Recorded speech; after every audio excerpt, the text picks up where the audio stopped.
ይታያል አይደል? ይታያል። ምዕራፍ 20 ከቁጥር የአሦር ንጉስ እሺ የአሦር ንጉስ ሳሮግን ተራና አስተፍርላ የአሦር ንጉስ ተረገረገረበትኩኝ የአሦር ንጉስ የአሦር ንጉስ ነው አይደል? የአሦር ንጉስ ሳሮግን ተራራንን በተሰደደ ጊዜ ተርታንን ያረብ ተርታንን በተሰደደ ጊዜ እርሱም ወደ አሳጦን በመጣ ጊዜ አሳጦንም ወግቶ በያዛት ጊዜ በዚያ ዓመት እግዚአብሔር የአሞጽን ልጅ ኢሳያስን ሂድ ማወቅህን ከወገብህ አውልቅ አውጣ ጫማህን ከእግርህ አውልቅ ብሎ ተናገረ። እንዲህም አደረገ። ራቁትንም ባዶ እግሩንም ሄደ። እግዚአብሔርም አለ ባሪያ ኢሳያስ በግብፅና በኢትዮጵያ ላይ 3 ዓመት ለምልክትና ለተአምር ሊሆን ራቁትን ባዶ እግሩን ሄደ ወይም ደግሞ እንደሄደ አሁን በቃ እዚህ ጋር ቆይ። አሁን ፀሐይ ሰምተሻታል። ኢሳያስ የማን ልጅ ነው አለ እዚህ ጋር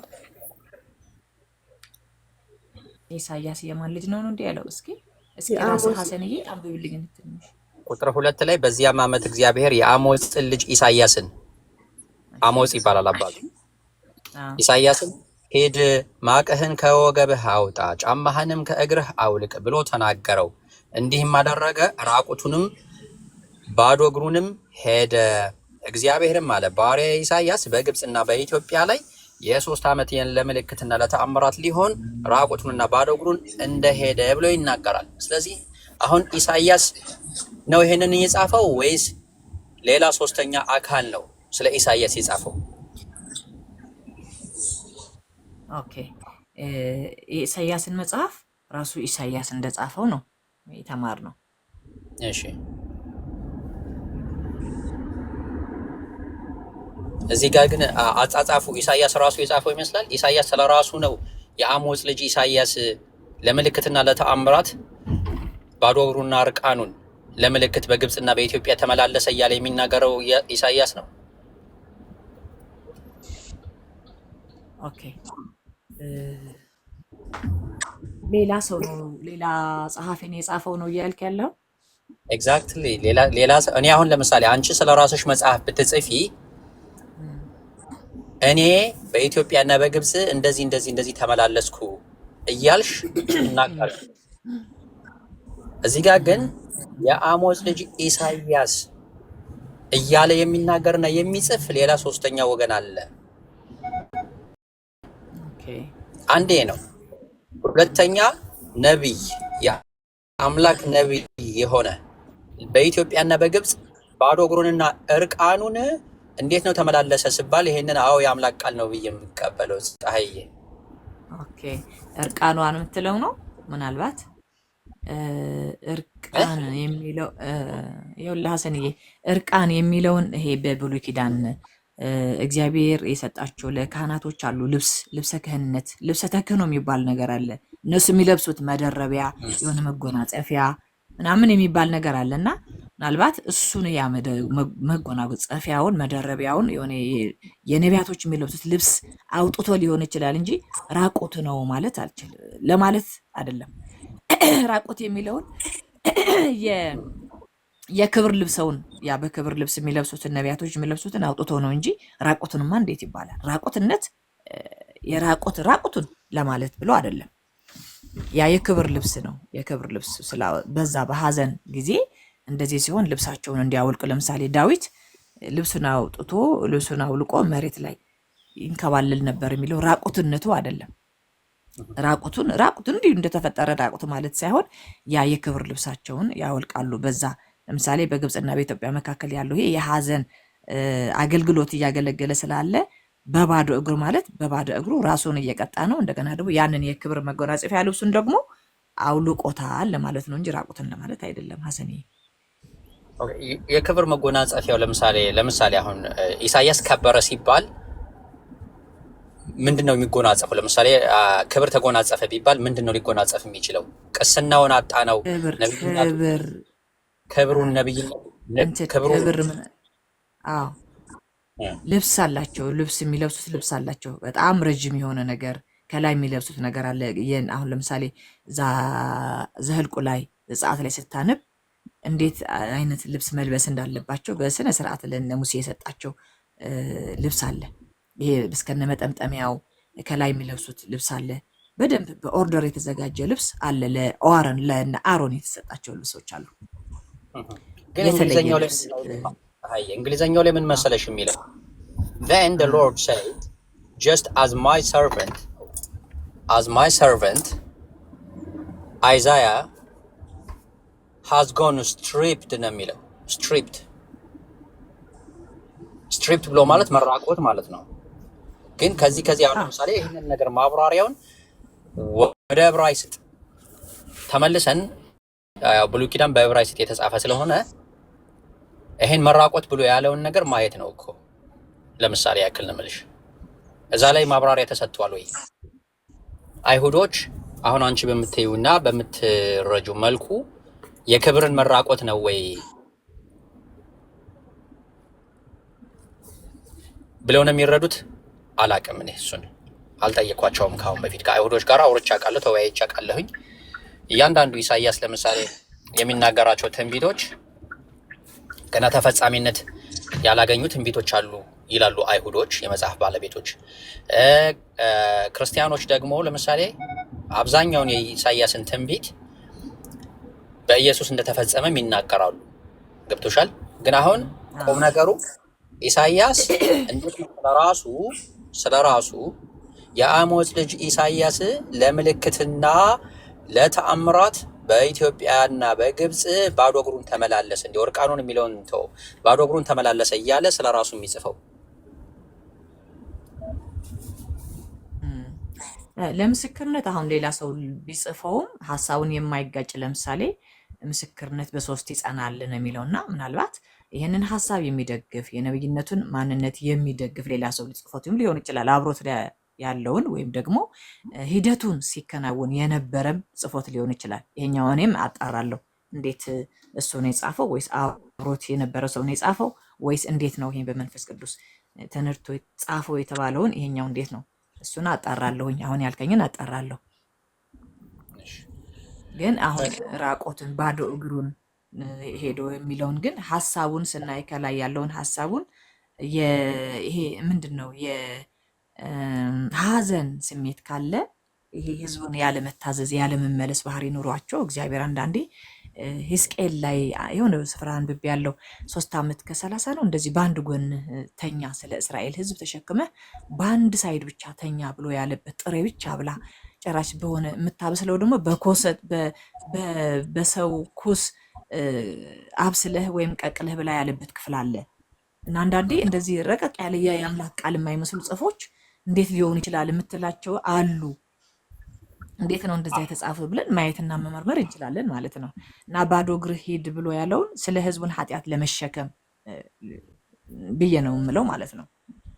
አሁን እነዚህን ለምሳሌ ማለት ነው አሁን እነዚህ አይነት ነገሮች የአምላክ ቃል ናቸው ብለን ለመቀበል በጭራሽ የማይሆን ነገር ነው። በጭራሽ የማይሆን ነገር ነው ማለት እንዴት ነው ይሄ የአምላክ ቃል ሊሆን የሚችለው? እንዴት ነው? እሺ የተከበረውን ኢሳይያስ ብዙ ነገሮች ገራው ኢሳይያስ በኢትዮጵያና በግብጽ ባዶ እግሩን ተመላለሰ ተብለን ስንባል አዎ ተመላልሷል ባዶ እግሩን ብለን የምንለው እንዴት ነው? ኦሪት ዘዳግም ላይ እግዚአብሔር ዘረኛ እንዳልሆነ ባሮች ናቸው። አገልጋዮች የእግዚአብሔር ባሮች ናቸው። እግዚአብሔር የሚያዛቸውን ስለ ሰው ኃጢአት ሲሉ የሚቀጡት ቅጣታቸውን ወደ ራሳቸው ይመስሉታል። ሕዝቅኤልን ስታነብ ብዙውን ጊዜ አሁን እንደዛ ነገር፣ ኤርሚያስም እንደዛ የህዝብን ኃጢአት ይሸከማሉ። እንደ አገልጋዮች እንደ ባሪያዎች ናቸው እኮ በቃ ይሄ ክብር የሚያንጸባርቅ ባህሪ ሳይሆን ያላቸው የባሪያን መልክ ያዙበት ባህሪ ነው ያለው ከነቢያቶችም። እና እንደዛ አይነት ክብር እንዴ ማን ነው? ኤርሚያስ ብዙ ጊዜ ተደብድቧል፣ የሆነ ጉድጓድ ውስጥ ገብቷል፣ የሆነ በቃ የሆነ ያልሆነ ነገር ይሄ ለእግዚአብሔር የህዝቡን በጣም አመፀኞች ስለሆኑ እስራኤላውያን ስለነሱ የሚሸከሙት ሸክም እንደዚህ አይነት ነገር ጽፎች አሉ እንጂ የሆነ የጌትነት ባህሪ እያሳዩ አይደለም። እየተዋረዱ እየተቀጠቀጡ ያለፉት ናቸው። እንደሱማ ነቢያቶቹ የሚቀጠቅጡ የሚያጠፉ እነሱ እስራኤላኖቹ በጣም ያጠፏቸው ነበር። በግፍ ነበር የሚገድሏቸውና ያ ሁሉ ይሸከሙ ነበር። ኖ ነቢያቶች እኮ ይንገላታሉ፣ እናውቃለን እኮ ነቢያቶች። ነቢይ በገዛ ሀገሩና በገዛ ወገኑ ሳይከበር አይቀርም እያለ ኢየሱስም ይናገራል። ነቢያቶች ፈተና ይደርስባቸዋል፣ ተፈትነዋል። በእምነታቸው ጽኑ ሆነው አማኝ የሆኑትን አንድ አምላክን አምልኩ ከጣዖት አምልኮ ራቁ ብሎ የሰበከውንና ያስተማረውን ማህበረሰብ ያ ማህበረሰቡ ግን ጠላት ሆኖ ነቢያቶችን ያሳድዳል፣ እንዲሁም ይገድላል። የፈለጉትን ይገድላሉ፣ ያፈለጉትን ደግሞ ከሀገር ያስወጣሉ። ይሄ በመጽሐፉም ተዘግቧል። ኢየሱስ ክርስቶስም ይሄንን ነገር ተናግሯል። ነቢይ በገዛ ሀገሩና በገዛ ወገኑ ሳይከበር አይቀርም ብሎ ይናገራል። አይሁዶች ደግሞ አንገተ ደንዳና ናቸው፣ ልበ ደረቅ ናቸው። ነቢያቶችን በመግደል በማሳደድ ዋንጫ በልተዋል። ገብቶሻል? በሌላ በሶስተኛ ወገን ነቢያቶች መንገላታት አንድ ነገር ነው። ነገር ግን ኢሳያስ እዚህ ጋር በማንም አይደለም እየተንገላታ ያለው። ለተአምራት ባዶ እግሩንና ራቁቱን በኢትዮጵያ ለ3 ዓመት ይመላለሳል ነው እንጂ በሌሎች ሰዎች የደረሰበትን በደል አይደለም። ገብቶሻል? ለተአምራት አሁን አየህ ፐርፐዝ አለው ማለት ነው። ለተአምራት ሲል የሆነ ነገር አየህ፣ ህዝቡን ያላመነ ያልተቀበለበት ነገር አለ። በአምላክ ቃል አለ። ፐርፐዙን ይሄን ነው ብለሽ መንገር ትችያለሽ አንቺ? አይ አሁን ክፍሉን በደንብ ማጥናት አለብን። ለምንድን ነው በባዶ እግር ራሱ ከላይ ያለውን ማጥናት ነው። ለምሳሌ አሁን እኔ የመጽሐፍ ቅዱስን ሁሉንም ከአንድ ምዕራፍ ከአንድ መጽሐፍ ቅዱስ ክፍል እርስ በርስ የሚጋጭ ነገር የለውም ብዬ ስል የሚገርም ነገር ዝም ብለን ብታነበው የተገናኘ ሀረግ አለው። በቃ ከላይ ምዕራፍ 1 ምንድን ነው ያለው፣ ምዕራፍ 2ስ ምን ሆነ፣ ምዕራፍ 3 ምን ተደረገ፣ ራሱ የተያያዘ ክፍል ነው ያለው እና አሁን ከፍ ብለን ምዕራፉን ብናነበው ብናጠናው የሆነ እውቀት ይሰጠናል፣ የሆነ ነገር ይሰጠናል ማለት ነው። እና አሁን ዝም ብዬ እንዲህ ነው ማለት አልችልም። አነበዋለሁ ምዕራፉን። ምዕራፍ 20 ለምንድን ነው እንደዚህ ያለው? ምዕራፍ 21 ነው የማነበው። ምዕራፍ 22 ምዕራፍ 19 18 ማንበብ አለብኝ። ከላይ አውዱን እንዳለ አውዱን ማጥናት አለብኝ ማለት ነው። እንደዛ ያለበት ክፍል አውዱን መረዳት አለብን ማለት ነው። እሺ እኔ አሁን አንድ ነገር ላገናኝልሽ እና በቁርአንና በዚህ መጽሐፍ ውስጥ እንዳልኩሽ ሁሉንም አንቀበልም፣ ሁሉንም ደግሞ አንጥልም። ሁለት ነገር ላገናኝልሽ በትንቢተ ኢሳይያስ ውስጥ ካሉ አናቅጾች ማለት ነው። ለምሳሌ ትንቢተ ኢሳይያስ ምዕራፍ 46 ቁጥር 5 ላይ ወይም ከአንድ ጀምረን ብናነበው ብዙ ነገሮችን በክርስትና ዓለም ያሉ አሁን ላይ በዚህ ዘመን ያሉ ማህበረሰቦች እያደረጉት ያሉት ድርጊት በድርጊት ደረጃ ነው የምልሽ። ያው አንቺ ኦርቶዶክስ አይደለሽም። በድርጊት ደረጃ የሚያደርጉትን ነገር በጣም ውድቅ የሚያደርግና ገደል የሚከት አንቀጽ ነው። ምዕራፍ 46 ከቁጥር 1 ጀምረን እናንብብ ከተባለ ማለት ነው። እንዲህ ይላል፣ ቤል ተዋረደ፣ ናባው ተሰባበረ። ቁጥር 1 ላይ ጣዖቶቻቸው በእንስሳትና በከብት ላይ ተጭነዋል፣ ሸክሞቻችሁ ለደካማ እንስሳት ከባድ ጭነት ሆነዋል። ቁጥር 2 ተጎንበሱ፣ በአንድነትም ተዋረዱ፣ ሸክሙን ለማዳን አልቻሉም፣ ራሳቸው ግን ተማረኩ አለ። ቁጥር 3 ላይ እናንተ የያዕቆብ ቤት ሆይ የእስራኤልን ቤት ቅሬታ ሁሉ ከሆድ ያነሳኋችሁ ከማኅፀን የተሸከምኳችሁ ስሙኝ አለ። እግዚአብሔር ነው እንግዲህ ይህን ተናጋሪው የሚሉ። ቁጥር 4 ላይ ተመልከች እና አሁን ስጠይቅሽ ትመልሽልኛለሽ። ቁጥር 4 ላይ እስከ ሽምግልና ድረስ እኔ ነኝ፣ እስከ ሽበትም ድረስ እሸከማለሁ። እኔ ሰርቻለሁ፣ እኔም አነሳለሁ፣ እኔም እሸከማለሁ፣ እኔም አድናለሁ አለ። ይህ የአንዱ አምላክ ድርጊትን የማድረግ ችሎታ ነው። በዚህ እንስማማለን። ቁጥር 5 ላይ በማን ትመስሉኛላችሁ? ከማንስ ጋር ታስተካክሉኛላችሁ? እንመሳሰል ዘንድ ከማን ጋር ታስተያዩኛላችሁ ብሎ ጥያቄ ጠየቀ። አሁን አንቺ እግዚአብሔርን አንዱን አምላክ በማን ትመስሉኛላችሁ ብሎ ቢጠይቅሽ በማን ትመስይዋለሽ? አሁን እስኪ ድገምልኝ ሐሰንዬ፣ እንደገና 1 2 3 እስከ አንብብልኝ። እሱ የተናገረበት ክፍል እንዳለ ስታነበው ራሱ መልስ ይሰጠናል። እስከ አንብብልኝ፣ ይቅርታ ወይም ወጣ አድርገህ ቁጥር 1 ላንብብ፣ አብረን እናንብበውና ሐሳቡን 1 2 3 እናንብበው። በምን ትመስሉኛላችሁ ያለበት ሐሳብ ማለት ነው። ከላይ ያለውን እየተነጋገረ ነው የወረደውና እስኪ እንደገና እስከ አንብብ። ቁጥር 1 ላይ ቤል ተዋረደ፣ ናባሽከ ሀያት አንብቢላት። ማን ነው? ማርያም፣ ይቅርታ ቀጥይ ማርያም። አይ ጥሩ እኮ ነው ያለው፣ አንተም ጥሩ እኮ ነው ያነበብከው ሐሰኔ። እሺ ቤል ተዋረደ፣ ናባው ተሰባበረ፣ ጣዖቶቻቸው በእንስሳትና በከብት ላይ ተጭነዋል፣ ሸክሞቻችሁ ለደካማ እንስሳት ከባድ ጭነት ሆነዋል። ተጎንበሱ፣ በአንድነትም ተዋረዱ፣ ሸክሙን ለማዳን አልቻሉም። ራሳቸው ተጎንበሱ፣ ተዋረዱ። አሁን ስለ ውርደት እየተናገረ ነው። ተዋርዳችኋል እያለ ነው ከላይ ማለት ነው። እሺ ተጎን ተዋርዷል። በቃ ሐሳቡ ፈርሷል። የእሱን ክብሩን ደቋል እያለን ያለው ከላይ። እሺ ቁጥር 3 ላይ እናንተ የያዕቆብ ቤት ሆይ የእስራኤልን ቤት ቅሬታ ሁሉ ከሆድ ያነሳኋችሁ ከማኅፀን የተሸከምኳችሁ ስሙኝ። ቁጥር 4 ላይ እስከ ሽምግልና ድረስ እኔ ነኝ፣ እስከ ሽበትም ድረስ እኔ እሸከማለሁ፣ እስከ ሽበትም ድረስ እሸከማችኋለሁ። እኔ ሰርቻለሁ፣ እኔም አነሳለሁ፣ እኔ እሸከማለሁ፣ እኔም አድናለሁ። ቁጥር 5 ላይ በማን ትመስሉኛላችሁ ብሎ ጥያቄ ጠየቀ። አንቺ እግዚአብሔርን በማን ትመስይዋለሽ? በምንም አልመስለውም እግዚአብሔር። ኦኬ እኔም በምንም አልመስለውም። እዚህ ጋር ተስማማለሁ። አንቺም በምንም አትመስይውም፣ እኔም በምንም አልመስለውም። ከማንስ ጋር ታስተካክሉኛላችሁ ብሎ ሶስተኛ ጥያቄ ጠየቀ። ከማን ጋር ታስተካክይዋለሽ? ከምንም ጋር አላስተካክለውም። እሱ እያለበት ካለው ሐሳብ አሁን ይሄ ማን ነው የጻፈው? ነብይ ነው አይደል የተናገረ ያለው? ኢሳይያስ ነው። ኢሳይያስ እግዚአብሔር ተናገረው ብሎ ነው የተቀመጠ እዚህ ጋር መጽሐፍ ውስጥ። ኢሳይያስ በልቡ ላይ በመንፈሱ ላይ ያስቀመጠው ኢሳይያስ እግዚአብሔር በውስጡ ላይ የለቀቀውን የእግዚአብሔር በመንፈሱ የለቀቀውን ይሄ እንደ ምንድነው ማስጠንቀቂያ ነው ይሄ ሐሳብ ማለት ነው። እና ጠፍታችኋል፣ አግንብሷችኋል፣ ደቃችኋል እያለ ይላል። እንደገና ደግሞ በማን ትመስሉኛላችሁ ብሎ ሲናገር እነሱ የመሰሉበት ባህሪ ያለ ማለት ነው። እግዚአብሔርን የመሰሉበት ወይ በሆነ ጣዖት ወይ በሆነ ነገር ወይም እግዚአብሔርን ዝቅ ያደረጉበት ሐሳብ ስላለ ያንን ለመምታት ነው ነብይ የተናገረ ያለው ማለት ነው። እንዴት ነው? በሚታይ ነገር፣ በሚጨበጥ በሚዳሰስ ነገር ወይም እነሱ ክብር በሚሉት ጥቅም በሚሉት ነገር ላይ ፈጣሪን የሚለውጡት እንዴት በእንደዛ ትመለከቱኛላችሁ እያለን ያለው ሐሳቡ ማለት ነው። ከሐሳቡ ስለነሳ በጣም ጥሩ። ከማንስ ጋር ታስተካክሉኛላችሁ? እኔ ፈጣሪ የሚባለውን የሰማይና የምድር ፈጣሪ ከማንም ጋር አላስተካከለውም። አንቺም ትስማሚያለሽ። እንመሳሰል ዘንድ ከማን ጋር ታስተያዩኛላችሁ ብሎ ሌላ ሶስተኛ ጥያቄ አነሳ። እግዚአብሔርን ይመሳሰሉ ዘንድ ከማን ጋር ታስተያይዋለሽ? እገሌ ብለሽ የምታስተያየው ማንነት አለ? የለም። ያው እነሱም በደላቸው እኮ ያንን ነው ያስተያዩበት ክፍል አለ ማለት እኮ ነው። እነሱ እንደዛ በድለዋል ማለት እኮ ነው። እንደዛ ተስማምተናል። ቁጥር 6 ላይ ተመልከች። እዚህ ጋር አስተውይና ከየትኛው ማህበረሰብ ውስጥ እንደወጣነ እነዚህን ድርጊቶች የትኛው ማህበረሰብ አሁን ላይ የሚያደርጉትን እነማን እንደሆነ እንይ። ቁጥር 6 ላይ ወርቁን ከኮረጆ የሚያፈሱ ብሩን በሚዛን የሚመዝኑ እነርሱ አንጥረኛውን ይቀጥራሉ፣ እርሱም አምላክ አድርጎ ይሰራዋል፣ ለዚህም ያጎነብሱለታል ይሰግዱለትማል አለ። ከዛ ቁጥር 7 ላይ ይሄን እዚህ ጋር በወርቅ ያዘጋጁትንና የቀረጹትን ነገር ቁጥር 7 ላይ እንዲህ ይላል፣ በጫንቃቸው ላይ አንስተው ይሸከሙታል፣ በስፍራውም ያደርጉታል፣ በዚያም ይቆማል፣ ከስፍራውም ፈቀቅ አይልም፣ ሰውም ወደ እርሱ ቢጮህ አይሰማውም፣ ከመከራም አያድነውም አለ። እነዚህን ሁለት አንቀጾች 6 እና 7 ላይ ያሉትን አንቀጾች አሁን በዘመናችን ላይ እነዚህን ሁለቱን ድርጊቶች እግዚአብሔር ሰዎችን በዚህ ድርጊታቸው የሚወቅሳቸውን እነዚህን ድርጊቶች የሚያደርጉ አሉ የሉም?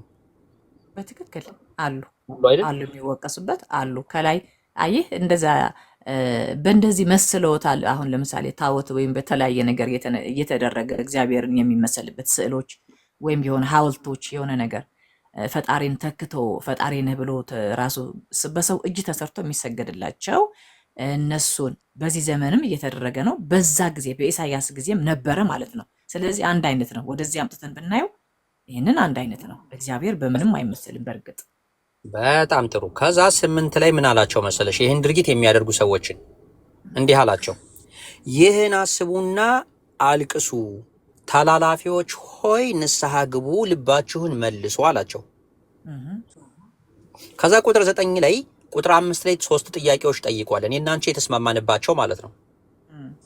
ቁጥር 9 ላይ እንዲህ አለ፣ እኔ አምላክ ነኝና ሌላም የለምና የቀድሞውን የጥንቱን ነገር አስቡ፣ እኔ እግዚአብሔር ነኝ፣ እንደ እኔም ያለ ማንም የለም አለ።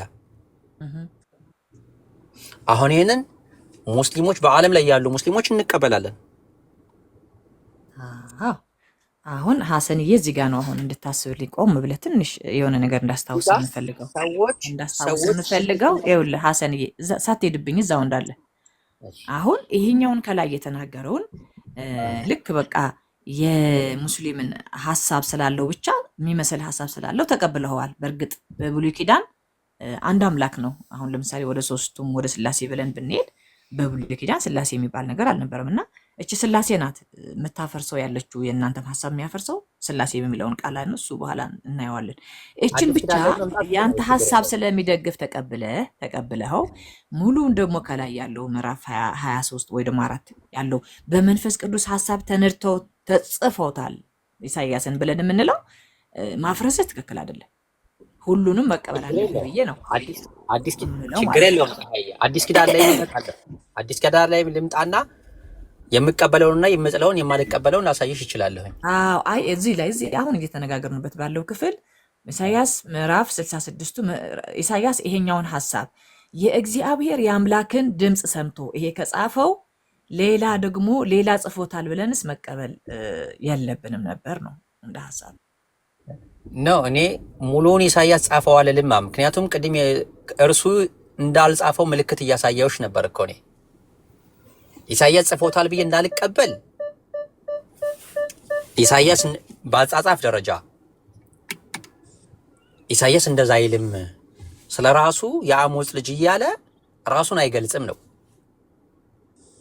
እዚህ ሊገልጽም ይችላል ሌላ እሱን የሚያፈርስ ሐሳብ ወይም በኩረ ቃሉ ይሄ በብሉይ ኪዳን የተጻፈው በዕብራይስጥ አይደለ? አልፎ ደግሞ በአራማይክ ተጽፏል። ይሄኛውን ሐሳብ የሚያፈርስ በኩረ ቃል እስካላገኘን ድረስ ኢሳይያስ አይደለም ማለት አንችልም። ይሄ በራሳችን ሐሳብ መሄድ አንችል። አጻጻፉ የአሞጽ ልጅ ብሎ ሲል የራሱን የተጻፈበትን ዘመን የማን ልጅ እንደሆነ ለማሳየት ሊሆን ይችላል እንጂ ሌላ ነው የጻፈው ብለን ዲፊኒሽን ልንሰጠው ይከብዳል ለማለት ነው። አይ ችግር የለውም እኮ ይሄንን በውይይት የሚፈታ ነገር ነው። ቁም ነገሩ ኢሳይያስ ያስተማረውና የሰበከው አንድ አምላክ እንዲመለክ የሰው ልጆች ጣዖት ከሚባለው አምልኮ ስርዓት እንዲታቀቡ ዘላለማዊ ሕይወትን የሚፈልጉ ከሆነ ዘላለማዊ ሕይወት የሚገኘው አንድ አምላክን በማምለክ ሕግጋትን በመፈጸም ብቻ ነው። ሰዎች ኃጢአት ደግሞ ቢሰሩ ለዛ ለኃጢአታቸው ንስሐ በመግባት ፈጣሪያቸውን ይቅር እንዲላቸው በመለመን ብቻ ነው። ከመሞታቸው በፊት የተሰጣቸው እድሜ አደናቅፏቸው ቢወድቁ ዳግም ተነስተው ንስሐ ገብተው ንስሐ በመግባት ሕግጋትን በማክበር ዘላለማዊ ሕይወት ይገኛል። ኢሳይያስ እንደዛ ካስተማረ እቀበላለሁ። ትንቢተ ሕዝቅኤል እንደዛ ካስተማረ እቀበላለሁ። ከዚህ ውጭ ያልሆነ አስተምህሮት ቢያስተምሩ በቁርአን ሚዛን ተመዝኖ ውድቅ ይሆናል። ለዚህም ነው አሁን ያመጣውልሽ ትንቢተ ኢሳይያስ ምዕራፍ 46 ነው ያመጣውልሽን ጥቅስ እግዚአብሔር ጥያቄ ይጠይቃል። 3 መሰረታዊ ጥያቄዎችን ይጠይቃል። ይችን 3 መሰረታዊ ጥያቄዎችን ጠይቆ የሰው ልጆች የሚመልሱትን መልስ እሱ ራሱ ይመልሰዋል። እግዚአብሔር ራሱ የራሱን ምንነትና ማንነት ይናገራል። እኔና አንቺ 3ቱ ጥያቄዎች ጠይቀን የተስማማንበትን እሱ ራሱ የጥያቄው መላሽ ሆኖ ይመጣል። የእሱ ራሱ የጥያቄው መላሽ ከሆነ እኔና አንቺ ያንን ጥያቄውን መለስንም አልመለስንም ለውጥ እናመጣለን። ፀሐይ እግዚአብሔር ጽሁፎችን በነቢያቶች መልእክት ሲለቅ አእምሯችን እንዲያውቀው አውቀን ደግሞ እንድንከተለው እንድንረዳ የሚያደርግ ነው እንጂ ዝም ብሎ ለይስሙላህ አይደለም የሚጽፈው። ጽፎ እኛ ግራ እንዲያጋባን አይደለም። ያንን ቃል ሲጻፍ እኛን እንዲገባን አድርጎ ነው የሚጽፈው። ስለዚህ እሱ የጻፈውን ተረድተን እንድንመለስ ነውና እሱ የሚያስቀምጠልን ሐሳብማ ሊገባን ይገባልና እግዚአብሔር ብቻ ነው። ካልገባንማ አይወቅሰንም። አሁን አመጻችን ነው የምንቀጣው እንጂ እስኪገባን ድረስ እኛን ለማስተማር ይጥራል እግዚአብሔር። ግን ካልተመለስን ነው ቅጣቱ፣ ካልተመለስን ነው እንጂ አይገባንም። እሱ የጻፈውን ለእኛ ልንረዳው አንችልም ማለት አንችልም። እውነት ነው። አሁን ለምሳሌ ትንቢተ ኢሳይያስ አሁን ያነበብኩሽ ላይ 6 እና 7ን የሰው ልጆችን የሚያደርጉትን ድርጊት ነው። በድርጊት ደረጃ ሰዎች አታድርጉ ተብለው ያንን ድርጊት የሚያደርጉት ከሆነ ድርጊታቸውን እየገለጸ ይሄ ድርጊታችሁ አለ መጥፎ እንደሆነ ልክ እንዳልሆነ ሲናገር ቁጥር 8 ላይ ይህን አስቡና አልቅሱ አለ። ተላላፊዎች ሆይ ንስሐ ግቡ፣ ልባችሁን መልሱ። ምን ቁጥር 9 ላይ ቁጥር 5 ላይ ራሱ የጠየቀውን ጥያቄ ይመልስና ምን አለ? እኔ አምላክ ነኝና ሌላም የለምና የቀድሞውን የጥንቱን ነገር አስቡ። እኔ እግዚአብሔር ነኝ፣ እንደ እኔም ያለ ማንም የለም አለ። እግዚአብሔር እንደ እኔም ያለ ማንም የለም ካለ እንዴት ሌሎች ማንነቶችን አምላክ ናቸው ብለን እንይዛለን? ፀሐይ እንደ እኔ ያለ ማንም የለም አለ። በቃ አንቺ እንደ እኔ ያለ ማንም የለም፣ ፀሐይ እንደ እኔ ያለ ማንም የለም ብላ ከተናገረች እንደ ፀሐይ ያለ ማንም የለም ማለት ነው። ምን ማለት ነው? የአንቺ አሻራ የአንቺ ማንነት የፀሐይ ነው። ከፀሐይ የበለጠ ማንም የለም። ለምሳሌ አንቺ ስልክ አይፎን በዚህ ትክክል እኮ ዘመን ነው ሐሰንዬ፣ ትክክል እኮ ነው። በዛ እኮ እስማማለሁ። እንደ እግዚአብሔር ያለ ማንም የለም፣ ፈጣሪ ነውና ማንም እንደርሱ ሌላ አለ ብዬ እኮ አይደለም እኔ የማምነው። እንደ እግዚአብሔር ያለ ማንም የለም። በእርግጥ ስማ ሐሰን፣ ያ ቁርአን በመጽሐፍ ቅዱስ ተመዝኖ ውድቅ ሆኖ ተገኝተዋል። ይህን ምን መልስ ቆይ ትሰጠኛለህ? ቆይ መሀል ላይ አትጉብን ባካችሁ፣ እንጨርስ እንዴ። ነውር አይደለ እንዴ እየተነጋገርን ወይ እኔ ጨርሼ አስወጡኝ። እሺ ውዴ፣ አብሽር፣ ችግር የለውም። ቀጥል ሐሰን። ልጨርስና ከሐሰን ጋር ልጨርስና ልውጣ። ሌላ ጊዜ እገባለሁ። ጨርሰን ሀሳባችንን ጨርሰን ልውጣ። ፀሐይ ቀጥል። አሁን እኔ ሐሰን ጋር በተደጋጋሚ ልልህ የምፈልገው መጽሐፍ ቅዱስን በከፊል አትመን ነው። በከፊል አታርገው። ኢሳያስን 66ቱን በቃ በአምላክ መንፈስ ተነድቶ የተጻፈ ነው። ሁሉንም የአምላክ ቃል ነው ብለህ ማመን አለብህ። የአምላክ ቃል አይደለም ኢሳያስ ላይ፣ እዚህኛው ክፍል ትክክል የእግዚአብሔር የፈጣሪ ቃል ነው። እዚህ ጋር ደግሞ ሌላ ጸሐፊ ገብቶበታል ብለህ የምትለውን እሱን በማስረጃ ማረጋገጥ አለብን ማለት ነው። ማን የጻፈው? ለምንድን ነው ሌላ ጸሐፊ የገባበት? እዛ ሌላ ጸሐፊ የገባበት ሀሳቡ ኮንሰፕቱ ምንድን ነው? ለምንድን ነው ሌላ ሰው የገባበት ብለን ማጥናት አለብን። ደግሞ እሱ የብሉይ ኪዳን ከሆነ በአራማይክና በዕብራይጥስ ላይ ገብተን ማየት ነው። የአዲስ ኪዳን ከሆነ ደግሞ አብዛኛው በግሪክ ስለተጻፈ ግሪኩን ገብተን ማየት ነው። ስለዚህ እኔ የኔ ሀሳብ እዚህ ጋር አስቀምጭልህ ልወጣ የምፈልገው መጽሐፍ ቅዱስን ከተቀበልክ አንዱን ለምሳሌ ኢሳያስን ከተቀበልክ ወይም ደግሞ ዘህልቁን ከተቀበልክ ዘህልቁን ሁሉንም መጣል ነው ወይም ደግሞ ሁሉንም መቀበል ነው ማለት ነው። ይሄኛውን ሀሳቤ የሚጥል ሌላ ማስረጃ ካለ በሌላ ጊዜ ታስረዳኛለህ። ሐሰንዬ ስላደረከው ነገር ግን ሁሉ አመሰግናለሁ። ደስ ብሎኛል ስለ ውይይታችን። መልካም ጊዜ ይሁንልሽ። ኢንሻአላህ ሌላ ጊዜ መጠሽ እንደዚህ በስነ ስርዓት እንደምንዋይ ተስፋ አደርጋለሁ። በዚህ ዘመን የሰው ልጆች መመሪያ የሆናቸው ዘንድ ብቸኛው መለኮታዊ መመሪያ ቁርአን ነው። 130 ምዕራፍ አለው። ይሄን ነው መመሪያ። እያንዳንዱ ነገሮች የሚመዘኑት በቁርአን ነው። ለምሳሌ በብሉይ ኪዳን ዘመን ለሙሴ የተሰጠው ተውራ አለ። ከተውራ በፊት ሌሎች ነቢያቶች የተሰጣቸው መለኮታዊ ግልጠት አለ። ቅድም እንዳልሽው ፈጣሪ ለእነዚህ ነቢያቶች እርሱ ለመረጣቸው ከሰዎች መካከል መርጦ ነብይ ላደረጋቸው ሰዎች በህልም ሊገለጥ ይችላል። በቀጥታ እንደ ሙሴ ሊያናገረው ይችላል። ከዛ ደግሞ በመላእክቶች በገብርኤል ሊያናገራቸው ይችላል። ሙሴ በነበረበት ዘመን ሲመሩበት የነበረው የሰው ልጆች እንዲመሩበት የተሰጣቸው መጽሐፍ አለ፣ መተዳደሪያ አለ፣ ህግ አለ። ከሙሴ በኋላ ደግሞ ኢሳ አለይሂ ሰላም ወይም ኢየሱስ ሰላም በእርሱ ላይ ይሁን ነብይ ሆኖ መጥቷል። ወንጌል ተሰጥቶታል። አይሁዶችም ከሆኑ ወደ ኋላ የቀሩት ምን መሰለሽ ፀሐይዬ፣ አይሁዶች ኢየሱስን ያልተቀበሉበት ምክንያታቸው በሙሴ እናምናለን፣ ሙሴ ይዞት የመጣውን ህግጋትና ደንብ ይዘናል፣ ተቀብለናል ብለው ድርቅ አሉ። ስለዚህ ኢየሱስን አንቀበልም ብለው አመፁ፣ አመፀኞች ሆኑ። እሺ አንድ ሀሳብን ልስጥና ለምሳሌ አሁን እነዚህ ነቢያቶች እግዚአብሔር ያስነሳቸው እየተሰማው ነበር አይደል? እሺ አለሁ እኔ መልሽ እየሰማንሽ ነው ውዴ። እሺ እግዚአብሔር ያስነሳቸው ነቢያቶች ከኖህ ጀምሮ ፐርፐዝ አላቸው። ኖህን ያስነሳበት ፐርፐዝ አለ። ለምሳሌ የሰው ልጅ ከገነት ከወጣ በኋላ በአዳም ምክንያት ከገነት ከወጣ በኋላ መልሶ ወደ ገነት የሚመልሳቸውን የሚከታቸውን እግዚአብሔር ብዙ ርቀት የሄደበትን እሱን ፐርፐዝ አለው፣ ሀሳብ አለው። ለምሳሌ በኖህ ጊዜ ኖህ ለምንድን ነው ኖህን ያስነሳው?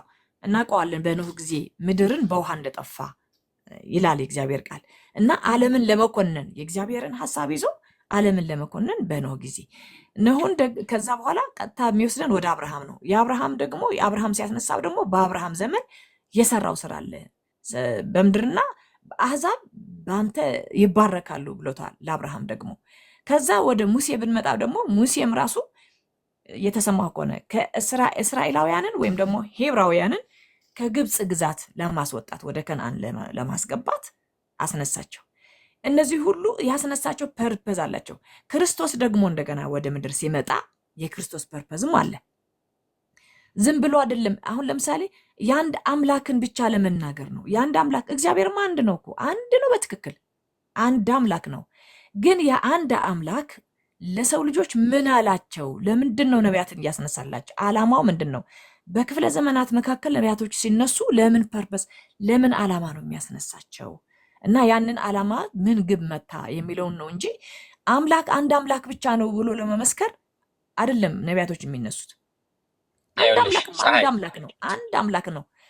ግን ያ አንድ አምላክ የሰው ልጆችን ወደ ህይወት የሚመልስበትን ምንድን ነው ያደረገው የሚለውን አያይዘን ብናየው ጥሩ ነው ለማለት ነው። ይኸውልሽ ነቢያቶች እንዳልሽው ለዓላማና ለግብ ነው ከሰዎች መካከል ፈጣሪ መርጦ የሚያስነሳቸው። ያን ማህበረሰብ ጣዖት እንዳያመልክ አምላክን በማምለክና ህግጋቱን በማክበር ዘላለማዊ ህይወትን እንዲወርሱ የሚያስተምሩ ከፈጣሪ የሚሰጣቸውን ቃል ለሰዎች የሚያደርሱ ናቸው።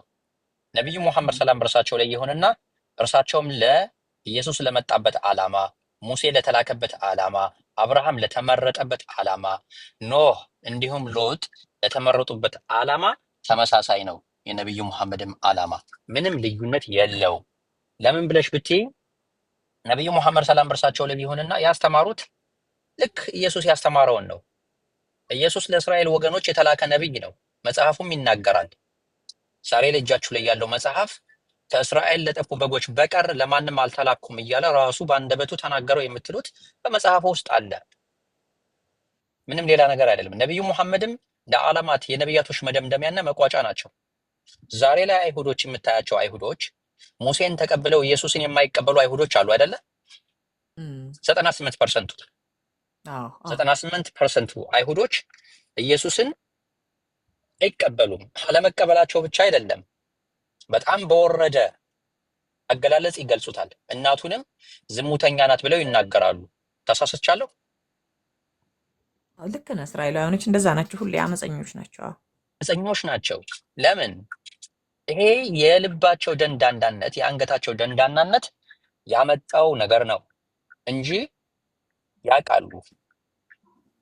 አሁን ደግሞ ወገኖቻችን ክርስቲያኖች ነቢዩ ሙሐመድን አንቀበልም ብለዋል። ልክ አይሁዶች ኢየሱስን አንቀበልም ብለው እንዳመጹት እኛ ሙስሊሞች ግን ሙሴንም እንቀበላለን። አምላካችን ነብይ ነው ብሎናል።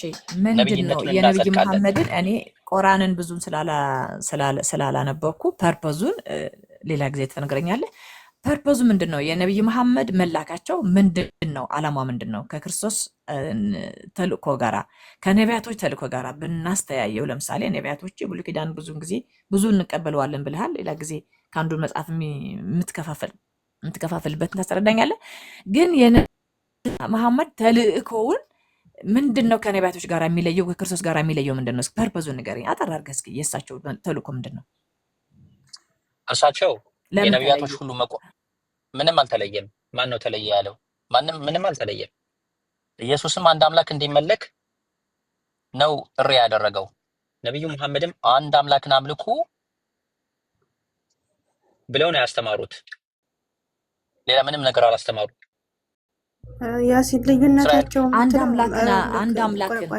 አምላክን አምልኩ። ግልጽ ላድርግለት ውዴ፣ ግልጽ ላድርግለት እንዲያብራራልሽ ማለት ነው። ማማዬ አይወልሽማ ረሰል ላይ ሰለም የተላኩት ለዓለማት ነው። ኢየሱስ ክርስቶስ ደግሞ ቅድም የጠቀሰልሽ ማቴዎስ 15:24 ላይ ለጠፉት በጎች በቀር ለእስራኤል ልጆች ብቻ ነው የተላከው።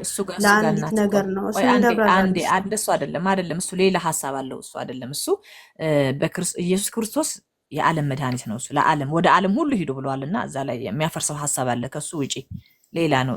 እንደዛም ያለበት ክፍል ሌላ ነው። ምክንያቱም ለዓለም ወደ ዓለም ሁሉ ሂዱ ወንጌልን ለፍጥረት ስበኩ ብሎታል። እሱ ከእስራኤል ተነስቶ በይሁዳ በሰማሪያ እስከ ምድር ዳርቻ ወንጌልን ስበኩ ብሏል። እሱን ቆይ እሱን እንደዛ አይደለም፣ እንደዛ ለማለት አይደለም። የሐሳቦቹን እያወጣን ሌላ ሐሳብ ስለሚሰጠን ነው። ወደዛ ኖ ይኸውልሽ ፀሐይ፣ ቁም ነገሩ ምን መሰለሽ ፀሐዬ፣ እነዚህ ነቢያቶች ኢየሱስ ያስተማረውን ጌታ አምላክህን ውደድ